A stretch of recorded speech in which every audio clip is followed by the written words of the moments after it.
ଏହାର ଲେଖକ ହେଉଛନ୍ତି ଡକ୍ଟର ପ୍ରମୋଦ କୁମାର ମହାପାତ୍ର। ଲେଖକ 1956 ମସିହାରେ ଜନ୍ମଗ୍ରହଣ କରିଥିଲେ।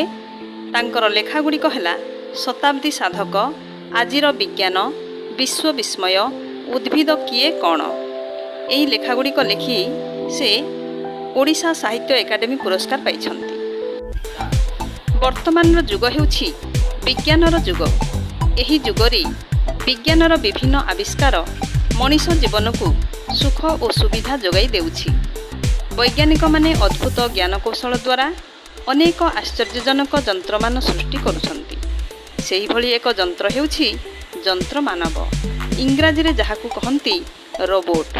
ତେବେ ଚାଲ ଆଜି ଆମେ ରୋବୋଟ୍ ବିଷୟରେ ପଢ଼ିବା। ଆଜିର ପ୍ରସଙ୍ଗ ହେଉଛି ବିଶ୍ୱସ୍ତ ସାଥୀ ଯନ୍ତ୍ରମାନବ। ଆମେରିକାର ଡେଟନ୍ ସହର। ଆମେ ଭାରତରୁ ଯାଇଥିବା କେତେକ ସାମ୍ବାଦିକ ବନ୍ଧୁ ସେହି ସହରର ଗୋଟିଏ ଟେଲିଭିଜନ କେନ୍ଦ୍ର ବୁଲି ଦେଖୁଥାଉ। ଆମ ସାଙ୍ଗରେ ଥାଆନ୍ତି ସେହି କେନ୍ଦ୍ରର ନିର୍ଦ୍ଦେଶକ ମିଷ୍ଟର ପାର୍କର। ସେ ତାଙ୍କ କେନ୍ଦ୍ରର ବିଭିନ୍ନ କାର୍ଯ୍ୟକ୍ରମ ସମ୍ପର୍କରେ ଆମକୁ ବୁଝାଉଥାନ୍ତି। ଆମେ ଦେଖିଲୁ କିଛି ଦୂରରେ ଗୋଟିଏ କୋଠରୀ ମଧ୍ୟରେ ଚୌକି ଉପରେ ବସି ଜଣେ ମହିଳା ସେଦିନର କାର୍ଯ୍ୟକ୍ରମ ପ୍ରସାରଣ କରୁଛନ୍ତି। ମିଷ୍ଟର ପାର୍କର ତାଙ୍କ ଆଡ଼କୁ ହାତ ଦେଖାଇ କହିଲେ, ଏହି ମହିଳା କର୍ମଚାରୀ ଜଣକ ହେଉଛନ୍ତି ଆମ କେନ୍ଦ୍ରର ସବୁଠାରୁ ବିଶ୍ୱସ୍ତ କର୍ମଚାରୀ। ତାଙ୍କ କାର୍ଯ୍ୟରେ ଆପଣ ଟିକିଏ ବି ତ୍ରୁଟି ଦେଖିବେ ନାହିଁ। ତାଙ୍କ କାର୍ଯ୍ୟଗୁଡ଼ିକ ଯେମିତି ନିଖୁଣ ସେମିତି ନିର୍ଭୁଲ। ସେ କେବେ ଛୁଟି ନିଅନ୍ତି ନାହିଁ କି ବିଶ୍ରାମ ଲୋଡ଼ନ୍ତି ନାହିଁ। ଦିନରେ 24 ଘଣ୍ଟା କାମ କଲେ ମଧ୍ୟ ସେ କେବେ କ୍ଳାନ୍ତି ଅନୁଭବ କରନ୍ତି ନାହିଁ। ଏଭଳି ଜଣେ ସୁଦକ୍ଷା ମହିଳା କର୍ମଚାରୀଙ୍କ କଥା ଶୁଣି ତାଙ୍କ ବିଷୟରେ ଅଧିକ ଜାଣିବା ପାଇଁ ଆମେ ଆଗ୍ରହୀ ହୋଇପଡ଼ିଲୁ। ତାପରେ ମିଷ୍ଟର ପାର୍କର କହିଲେ, ଆପଣ ଯାଆନ୍ତୁ, ତାଙ୍କ ସହିତ ହାତ ମିଳାନ୍ତୁ। ସେ ଖୁବ୍ ଭଦ୍ର ଓ ମାର୍ଜିତା। ଜଣେ ଅପରିଚିତା ମହିଳାଙ୍କ ସହିତ ହାତ ମିଳାଇବା ଏବଂ ତାଙ୍କ କାମରେ ବ୍ୟାଘାତ ସୃଷ୍ଟି କରିବାକୁ ଆମେ ପ୍ରଥମେ ଟିକିଏ ସଙ୍କୋଚ ଅନୁଭବ କଲୁ। କିନ୍ତୁ ମିଷ୍ଟର ପାର୍କର ନିହାତି ବାଧ୍ୟ କରିବାରୁ ମୁଁ ପ୍ରଥମେ ଉଠିଗଲି ତାଙ୍କ ପାଖକୁ। ତାଙ୍କୁ ଦେଖି ଏବଂ ତାଙ୍କ ହାତର ସ୍ପର୍ଶ ଅନୁଭବ କରି ମୋର ସନ୍ଦେହ ହେଲା। ମୁଁ ତାଙ୍କୁ ଟିକିଏ ଭଲ କରି ଚାହିଁବାରୁ ଜାଣିପାରିଲି ସେ ପ୍ରକୃତରେ ଜଣେ ଜୀବନ୍ତ ମଣିଷ ନୁହନ୍ତି, ଗୋଟିଏ ଯନ୍ତ୍ର ମଣିଷ, ଯାହାକୁ ଇଂରାଜୀରେ କହନ୍ତି ରୋବୋଟ୍। ଏହି ରୋବୋଟ୍କୁ ଖୁବ୍ ସୁନ୍ଦର ଭାବରେ ମହିଳା ପୋଷାକରେ ସଜାଇ ଦିଆଯାଇଛି। ନିଜ ଆସନକୁ ମୁଁ ଫେରି ଆସିବା ପରେ ମିଷ୍ଟର ପାର୍କର ହସିକରି ପଚାରିଲେ, ଆମ ମହିଳା ଅପରେଟର ଜଣକ ଆପଣଙ୍କୁ କିପରି ଲାଗିଲେ?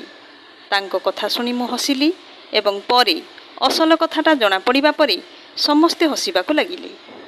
ଏହି ରୋବୋଟ୍ ହେଉଛି ଆଧୁନିକ ଯନ୍ତ୍ରଯୁଗର ଏକ ବିସ୍ମୟ। ମଣିଷ ନିଜେ ଯାହା ସହଜରେ କରିପାରନ୍ତା ନାହିଁ, ରୋବୋଟ୍ ସେ ସବୁକୁ ଅତି ଅକ୍ଳେଶରେ ଏବଂ ନିଖୁଣ ଭାବରେ କରିପାରୁଛି। ଆମେରିକାର କାରଖାନାରେ ଶହ ଶହ ରୋବୋଟ୍ ବିଭିନ୍ନ ପ୍ରକାର କାମରେ ଲାଗିଥିବାର ଆମେ ଦେଖିଲୁ। ରୋବୋଟ୍ ସେଠାରେ ବିଦ୍ୟୁତ୍ ଖୁଣ୍ଟ ଉପରେ ଚଢ଼ି ମରାମତି କାର୍ଯ୍ୟ କରୁଛି। କୋଠାଘର ଉପରକୁ ମଣିଷ ଭଳି ସିଡ଼ି ଚଢ଼ି ଚାଲିଯାଉଛି। ସେ ପୁଣି ଫୁଟବଲ ଖେଳୁଛି। ବିଭିନ୍ନ ପ୍ରକାର ଅଙ୍ଗଭଙ୍ଗୀ ଦେଖାଇ ନୃତ୍ୟ ପରିବେଷଣ କରୁଛି। ମଣିଷ କଣ୍ଠସ୍ୱର ବାରି ତାକୁ ଚିହ୍ନି ପାରୁଛି। ରୋଗୀର ଶରୀରରେ ଜଣେ ଅଭିଜ୍ଞ ଡାକ୍ତର ଭଳି ଅସ୍ତ୍ରୋପଚାର କରୁଛି। ତାର ଏକ ବୈଦ୍ୟୁତିକ ମସ୍ତିଷ୍କ ଥିବାରୁ ସେ ଅନେକ କଥା ମନେ ରଖିପାରୁଛି ଏବଂ ବିଭିନ୍ନ ପ୍ରକାର ପ୍ରଶ୍ନର ଉତ୍ତର ମଧ୍ୟ ଦେଇପାରୁଛି। ସେ ଶବ୍ଦ ବାରିପାରୁଛି, ସ୍ପର୍ଶ ମଧ୍ୟ ବାରିପାରୁଛି। ମଣିଷ ହାତରେ ତିଆରି ହୋଇଥିବା ଏହି ଯନ୍ତ୍ରମାନବଟି ଆଧୁନିକ ଜଗତରେ ଯେ କି ପ୍ରକାର ଅସାଧ୍ୟ ସାଧନ କାର୍ଯ୍ୟ କରିପାରୁଛି, ତାହା ଭାବିଲେ ବିସ୍ମିତ ହେବାକୁ ପଡ଼େ। ବହୁ ବିପଦପୂର୍ଣ୍ଣ ସ୍ଥାନରେ ଯେଉଁଠି ମଣିଷର ଜୀବନ ପ୍ରତି ଭୟ ଅଛି, ସେଠାରେ ରୋବୋଟ୍ ପହଞ୍ଚି ଦକ୍ଷତାର ସହିତ କାର୍ଯ୍ୟ ସମ୍ପାଦନ କରୁଛି। ମଙ୍ଗଳ ଗ୍ରହକୁ ଆମେ ପଠାଇଥିବା ପାଥଫାଇଣ୍ଡର, ସ୍ପିରିଟ୍ ଓ ଅପରଚ୍ୟୁନିଟି ନାମକ ଦୁଇଟି ରୋବୋଟ୍ ବେଶ୍ ସଫଳତାର ସହ କାର୍ଯ୍ୟ କରି ସେଠାରୁ ମଙ୍ଗଳ ଗ୍ରହ ସମ୍ପର୍କରେ ବହୁ ମୂଲ୍ୟବାନ ତଥ୍ୟ ଆମକୁ ଯୋଗାଇଛନ୍ତି। ଚନ୍ଦ୍ର ତଥା ସୌରଜଗତର ଅନ୍ୟାନ୍ୟ ଗ୍ରହ, ଉପଗ୍ରହ, ଧୂମକେତୁ ଇତ୍ୟାଦିଙ୍କ ସମ୍ପର୍କରେ ତଥ୍ୟ ହାସଲ କରିବା ପାଇଁ ଆମେ ମହାକାଶକୁ ଅନେକ ରୋବୋଟ୍ ପଠାଇଛୁ। ଚେକ୍ ଭାଷାରେ ରୋବୋଟ୍ ଶବ୍ଦର ଅର୍ଥ କ୍ରୀତଦାସ। ୟୁରୋପ ମହାଦେଶର ଚେକୋସ୍ଲୋଭାକିଆ ଦେଶରେ ହିଁ ପ୍ରଥମେ ଏହାର ପରିକଳ୍ପନା କରାଯାଇଥିଲା 1920 ମସିହାର କଥା। ସେ ଦେଶରେ କାରେଲ କାପେକ୍ ନାମରେ ଜଣେ ଲେଖକ ଥିଲେ। ତାଙ୍କ ମୁଣ୍ଡରେ ଦିନେ ଏକ ଅଦ୍ଭୁତ ଖେୟାଲ ଢୁକିଲା। ସେ ଭାବିଲେ, ଯନ୍ତ୍ର ତ ଏତେ କାମ କରୁଛି, ଏମିତି ଗୋଟିଏ ଯନ୍ତ୍ର ବାହାରନ୍ତା ଯିଏ ମଣିଷ ଭଳି ସବୁ କାମ କରିପକାନ୍ତା। ସେ ହୁଅନ୍ତା ମଣିଷର ବିଶ୍ୱସ୍ତ ବନ୍ଧୁ। ମଣିଷ ଖାଲି ଆଦେଶ ଦେଇ ଆରାମରେ ବସିଯାଆନ୍ତା, ଯନ୍ତ୍ରଟି ସବୁ କାମ ମନକୁ ମନ କରି ପକାନ୍ତା। କାରେଲ ତ ଲେଖକ ଲୋକ। ଲେଖକମାନେ ପରିରାଇଜର କାହାଣୀ ଭଳି ଅନେକ କଥା ଭାବିଯାଆନ୍ତି। ସେ 2ଟି ନାଟକ ଲେଖିଥିଲେ। ସେଥିରୁ ଗୋଟିକର ନାଁ ଥିଲା ମିଛ ମଣିଷ। ସେଇ ମିଛ ମଣିଷଟି ପରୀ କାହାଣୀ ଭଳି ମାଲିକର ଆଦେଶ ପାଇବା ମାତ୍ରେ ସବୁ କାମ କରି ପକାଇଲା। ଦର୍ଶକମାନେ ଖୁସିରେ ତାଳିମାରି କହିଲେ, ସାବାସ୍ ସାବାସ୍। କାରେଲଙ୍କ ସ୍ୱପ୍ନ ଦିନେ ସଫଳ ହେଲା। 1939 ମସିହା ବେଳକୁ ବିଜ୍ଞାନୀମାନେ ପ୍ରଥମ କରି ମଣିଷ ଆକୃତିର ଗୋଟିଏ ଛୋଟ ରୋବୋଟ ତିଆରି କଲେ। ଆମେରିକାର ନ୍ୟୁୟର୍କ ସହରର ଏକ ମେଳାରେ ଏହା ପ୍ରଦର୍ଶିତ ହେଲା। ଏହାପରେ ବିଜ୍ଞାନୀମାନେ ଲାଗିଗଲେ ଆହୁରି ଉନ୍ନତ ଧରଣର ରୋବୋଟ ତିଆରି କରିବାରେ।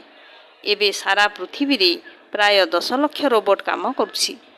ଏଥିରୁ ପ୍ରାୟ 70% ରୋବୋଟ କେବଳ ଜାପାନରେ ତିଆରି। ଜାପାନର ଦୋକାନମାନଙ୍କରେ ବିକ୍ରି ହୁଏ। ହେଲେ କାରେଲ କାପେକ୍କୁ ଲୋକେ ଭୁଲି ନାହାନ୍ତି। ତାଙ୍କୁ ହିଁ ସମସ୍ତେ ରୋବୋଟର ଜନ୍ମଦାତା ବୋଲି ମାନି ନେଇଛନ୍ତି। ଆମ ଭାରତ ମଧ୍ୟ ରୋବୋଟ ନିର୍ମାଣରେ ପଛେଇ ଯାଇନାହିଁ। ମୁମ୍ବାଇ IIT ପକ୍ଷରୁ ଗୋଟିଏ ରୋବୋଟ ନିର୍ମାଣ କରାଯାଇଛି, ଯାହାର ନାମ ହେଉଛି ନଟରାଜ। ନଟରାଜ 15 ମିନିଟରେ 100 ମିଟର ପର୍ଯ୍ୟନ୍ତ ଚାଲିଯାଇପାରୁଛି। ସମୁଦ୍ର ତଳର ଗବେଷଣା ସହିତ ସମୁଦ୍ର ଭିତରେ ପାଇପ୍ ବିଛାଇବା, କେବୁଲ ପକାଇବା ଇତ୍ୟାଦି କାମ ଏବେ ରୋବୋଟ କରୁଛି। ଜାପାନରେ କୁକୁର ଆକୃତିର ରୋବୋଟ ତିଆରି କରାଯାଇଛି, ଯିଏ ଖାଲି କୁକୁର ଭଳି ଭୁକୁ ନାହିଁ, କୁକୁର ଭଳି ମଧ୍ୟ କାମ କରୁଛି। ଟୋକିଓ ସହରର କେତେକ ଛକ ଜାଗାରେ ଅମୁକୁନ ନାମକ ପକ୍ଷୀ ରୋବୋଟ ରଖାଯାଇଛି, ଯେଉଁମାନେ ବିଭିନ୍ନ ପ୍ରକାର ପକ୍ଷୀଙ୍କ ଭଳି ମଧୁର ସ୍ୱର ରାବ କରୁଛନ୍ତି। ରୋବୋଟର କାମ କ୍ରମେ ବଢ଼ି ବଢ଼ି ଯାଉଛି। ଯୁଦ୍ଧ କ୍ଷେତ୍ରରେ ମଣିଷ ଜୀବନ ପ୍ରତି ବିପଦ ଥିବାରୁ ଭବିଷ୍ୟତରେ ହାତରେ ଅସ୍ତ୍ର ଧରି ଏବଂ ପିଠିରେ ବୋମା ବାନ୍ଧି ଯୁଦ୍ଧ କରିବାକୁ ରୋବୋଟକୁ ପଠାଇବା ପାଇଁ ଚିନ୍ତା କରାଗଲାଣି। ମହାକାଶରେ ଏବେ କୃତ୍ରିମ ଉପଗ୍ରହର ଭଙ୍ଗା ଅଂଶ, ରକେଟ ଓ ମହାକାଶ ଯାନର ଅଚଳ ଯନ୍ତ୍ରପାତି ଚାରିଆଡ଼େ ବିଛେଇ ହୋଇ ରହିବାରୁ ଭବିଷ୍ୟତରେ ମହାକାଶ ଯାତ୍ରା ବିପଦପୂର୍ଣ୍ଣ ହୋଇପଡ଼ିବ। ଏଗୁଡ଼ିକୁ କିପରି ସଫା କରାଯିବ, ତାହା ଏକ ସମସ୍ୟାରେ ପରିଣତ ହୋଇଛି। ଏହି କାମରେ ରୋବୋଟକୁ ଲଗାଯିବା ପାଇଁ ବିଜ୍ଞାନୀମାନେ ବୁଦ୍ଧି ପାଞ୍ଚିଲେଣି। ତାହା ହେଲେ ଆଉ ଚିନ୍ତା କ'ଣ? ମଣିଷ ହାତରେ ତିଆରି ଏହି ଯନ୍ତ୍ରମାନବଟି ମଣିଷକୁ ବଳି ଗଲାଣି। ଭବିଷ୍ୟତରେ ଆଉ କି ଅଦ୍ଭୁତ ଓ ବିସ୍ମୟକର କାର୍ଯ୍ୟମାନ ସେ କରିପାରିବ, ସେଇ କଥା ଦେଖିବାକୁ ପୃଥିବୀ ଅପେକ୍ଷା କରି ରହିଛି।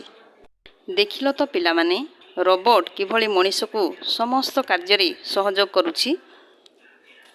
ଆଜିର ସାହିତ୍ୟ କାଳାଂଶକୁ ଏଇଠି ସମାପ୍ତ କରିବା। ଧନ୍ୟବାଦ।